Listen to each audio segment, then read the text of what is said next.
अस्सलामुअलैकुम नाज़रीन, मैं मोहम्मद असलम हुसैन लोकसभा इंतखाबात के खुसूसी खबर में आप सबका इस्तकबाल करता हूँ। वज़ीर-ए-आज़म नरेंद्र मोदी ने वाराणसी सीट से लोकसभा इंतखाबात के लिए पर्चा नामजदगी दाखिल किया है। इससे कबल वो वाराणसी से 2014 और 2019 में इलेक्शन लड़ चुके हैं। पर्चा नामजदगी दाखिल करने के दौरान वाराणसी कलेक्ट्रेट ऑफिस में कई बड़े लीडर मौजूद थे। वज़ीर-ए-आज़म नरेंद्र मोदी का पर्चा नामजदगी दाखिल करते वक्त उत्तर प्रदेश के वज़ीर आला योगी आदित्यनाथ और 4 तजवीज़ कुनंदगान पंडित ज्ञानेश्वर शास्त्री, यजनाथ पटेल, लालचंद किशुआ और संजय सोनंकर भी मौजूद थे। नरेंद्र मोदी ने पर्चा नामजदगी दाखिल करने से पहले काल भैरव मंदिर में पूजा की। गंगा स्पितमी के मौके पर वाराणसी के दिशा सोमनाथ घाट पर गंगा की पूजा करने के बाद वो क्रिस पूर्णिमा घाट पहुंचे।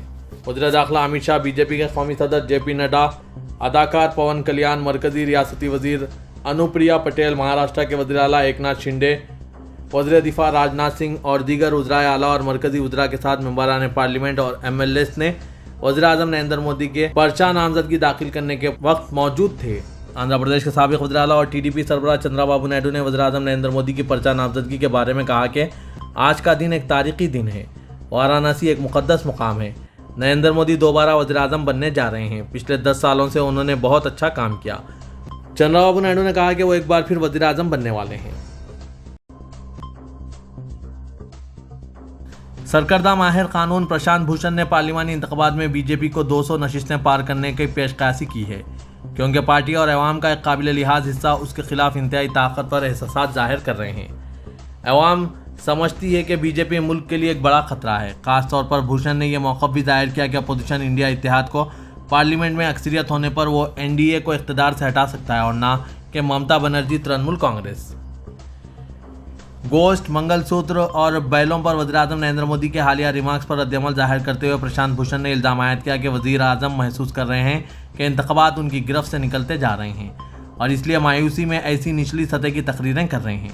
प्रशांत भूषण ने एक इंटरव्यू में PTI को बताया कि उनके ख्याल में मुतअद्दिद असबाब के तहत बीजेपी के खिलाफ इंतहाई मजबूत जज्बात पैदा हुए हैं। बीजेपी जमहूरियत के लिए खतरा समझा जा रहा है। अपोजिशन लीडरों को जेल भेजने और इन्हें पैसे के हुसूल के ज़राए बंद करने इक़्तिदार को गलत इस्तेमाल के तौर पर देखा जा रहा है।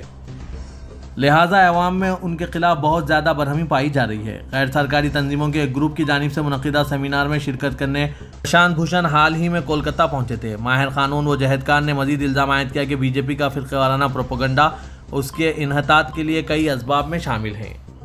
ये बात काबिल ज़िक्र है कि नरेंद्र मोदी के लिए अवामी तायद में कमी आ रही है। हरियाणा के मंडी लोकसभा सीट से बीजेपी की उम्मीदवार कंगना रनावत ने आज मंगल को इस हल्के के लोकसभा सीट के लिए पर्चा नामजदगी दाखिल किया।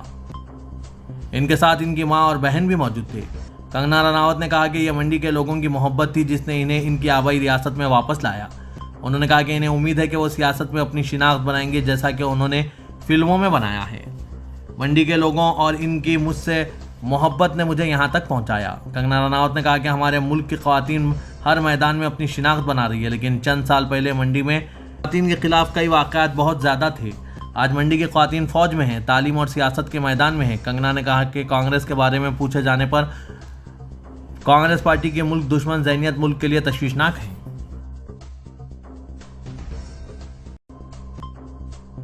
हरियाणा के साबिक वज़ीर आला और करनाल लोकसभा सीट से बीजेपी के उम्मीदवार मनोहर लाल खट्टर कहते हैं, हरियाणा में हालात बहुत अच्छे हैं।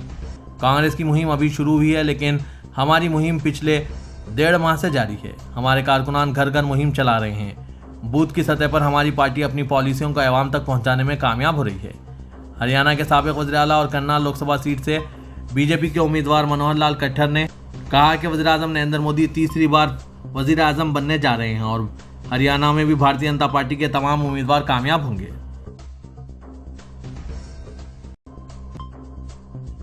कांग्रेस लीडर सचिन पायलट कहते हैं, रायबरेली में इलेक्शन एक तरफा है। राहुल गांधी यहां रिकॉर्ड वोटों से जीतेंगे। बीजेपी अपनी पूरी ताकत और वसाइल लगा रही है। सचिन पायलट ने कहा कि ताकत का गलत इस्तेमाल किया जा रहा है। यहां सिंगल और डबल दोनों इंजन लगाए गए हैं, लेकिन कुछ नहीं होगा। ये जात पात और मजहब से ऊपर उठकर काम कर रहे हैं। रायबरेली के लोग राहुल गांधी को आशीर्वाद देने के लिए बेताब हैं और वो इन्हें भारी तादाद में वोटों से जिताएंगे। चंडीगढ़ लोकसभा सीट से कांग्रेस के उम्मीदवार मनीष तिवारी ने आज अपना पर्चा नामजदगी दाखिल किया है। पर्चा नामजदगी दाखिल करते वक्त उन्होंने कहा कि हम आपकी आज़ादी की जंग लड़ रहे हैं। इंडिया इत्तेहाद ने नामजदगियों के 4 सेट दाखिल किए। इंडिया इत्तेहाद के हज़ारों कारकुन यहाँ जमा हुए और नामजदगी की हिमायत की। इंडिया इत्तेहाद जीत की तरफ बढ़ रहा है। मनीष तिवारी ने कहा कि 4 जून को मुल्क में एक नई सुबह होगी। 4 मरहलों की पोलिंग के बाद ये वाज़ेह हो चुका है कि दक्षिण भारत में बीजेपी साफ है या उत्तर भारत में आदी हो गई है।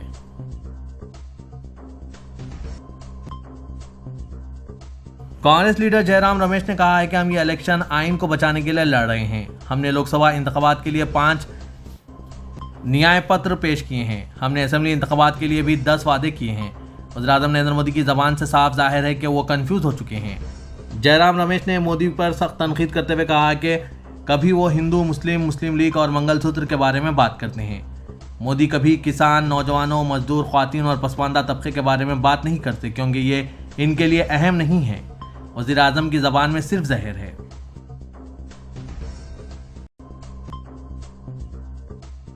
लोक जनशक्ति पार्टी के कौमी सदर चिराग पासवान ने वज़ीर-ए-आज़म नरेंद्र मोदी के नामजदगी दाखिल करने की हिमायत को बीजेपी की क़यादत वाली कौमी जमहूरी इत्तेहाद के एक मिसाल के तौर पर पेश किया और कहा कि पार्टी रहनुमाओं का इत्तेहाद इसे अपने हदफ को हासिल करने में मदद देगा।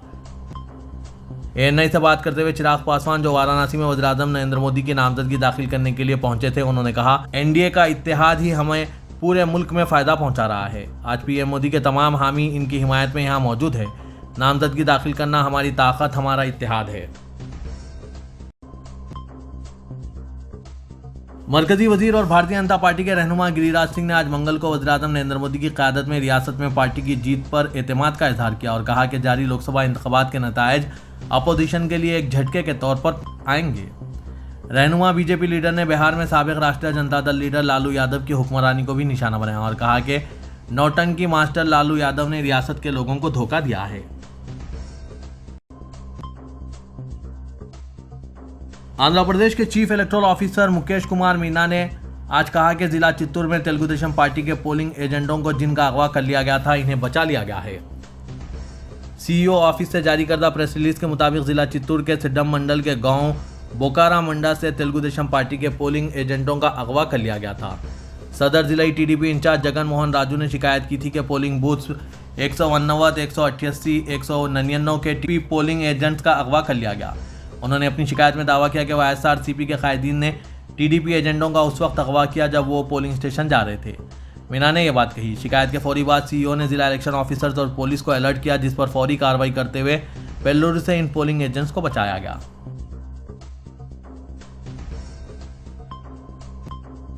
हैदराबाद लोकसभा सीट की बीजेपी उम्मीदवार माधवी लता के खिलाफ इलेक्शन कमीशन की जानिब से सख्त एक्शन लेने के बाद मलकपेट पुलिस ने एक केस दर्ज कर लिया है। माधवी लता के खिलाफ केस दर्ज होने के बाद उन्होंने कहा कि हमें ये इत्तला मिली है कि पोलिंग ऑफिसर ने एक नाबालिग लड़की को वोट डालते हुए पकड़ा। वो एफआईआर दर्ज नहीं कर रहे हैं। वो एफआईआर दर्ज करने के लिए आज़ाद हैं, मुझ पर, लेकिन दूसरों पर नहीं। मेरी एफआईआर रामबन से शुरू हुई। मुझे सच बोलने पर एफआईआर जैसा तमगा मिल रहा है। माधवी लता ने इल्ज़ाम आयद किया कि सिर्फ इन्हीं के खिलाफ एफआईआर दर्ज की जा रही है, जबकि कई एक अफराद वोटिंग के दौरान खिलाफ वर्जी कर रहे हैं, लेकिन इनके ऊपर एफआईआर दर्ज नहीं की जा रही है। लोकसभा इंतखाबात के दूसरे दिन मजलिस बचाओ तहरीक के स्पोक्स पर्सन अमजदुल्ला खान खालिद आज सुबह सड़क हादसे का शिकार हो गए, जिसके नतीजे में इनको शदीद चोट आई। इत्तलात के मुताबिक वो सुबह सफ़र कर रहे थे कि अचानक इनकी बाइक सड़क हादसे का शिकार हो गई और इनको फ़ौरन यशोदा अस्पताल मुंतकिल किया गया, जहां इनका इलाज अभी भी जारी है। वादरे के एमबीटी के स्पोक्स पर्सन अमजदुल्ला खान खालिद ने कल हैदराबाद में एक पोलिंग बूथ पर अपने हक रायदही का इस्तेफादा हासिल करने के बाद अवाम से अपील की थी कि वो ज़्यादा से ज़्यादा तादाद में बाहर आएँ और अपने हक रायदही का इस्तेमाल करें, जिसके बाद शहर हैदराबाद में कुछ हद तक पोलिंग परसेंटेज में इजाफा दर्ज किया गया।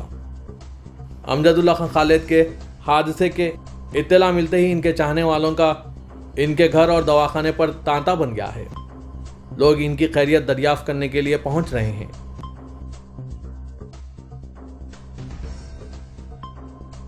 तेलंगाना के संगारेड्डी जिले में लोकसभा इंतखाबात की रायदही के बाद ड्यूटी अंजाम देने वाले टीचर्स पर पुलिस ने लाठीचार्ज कर दिया। यह वाक़या पीर की रात उस वक्त पेश आया जब संगारेड्डी जिले के नारायणखेड़ा असेंबली हल्के में इलेक्शन ड्यूटी पर अंजाम देने वाले टीचर्स ने इलेक्शन अहदेदारों की जानिब से ड्यूटी की कम रकम देने पर एहतजाज किया और ड्यूटी की मुकम्मल रकम अदा करने का मुतालबा किया। इस मौके पर इलेक्शन अहदेदारों ने बताया कि इलेक्शन ड्यूटी की जो रकम तय की गई है, इस रकम को ही अदा किया गया है। इस जवाब पर अदम इत्मीनान का इजहार करते हुए टीचर्स ने एहतजाज जारी रखा। इस दौरान पुलिस वहां पहुंच गई और टीचर्स पर लाठीचार्ज करते हुए इन्हें मुंतशिर कर दिया।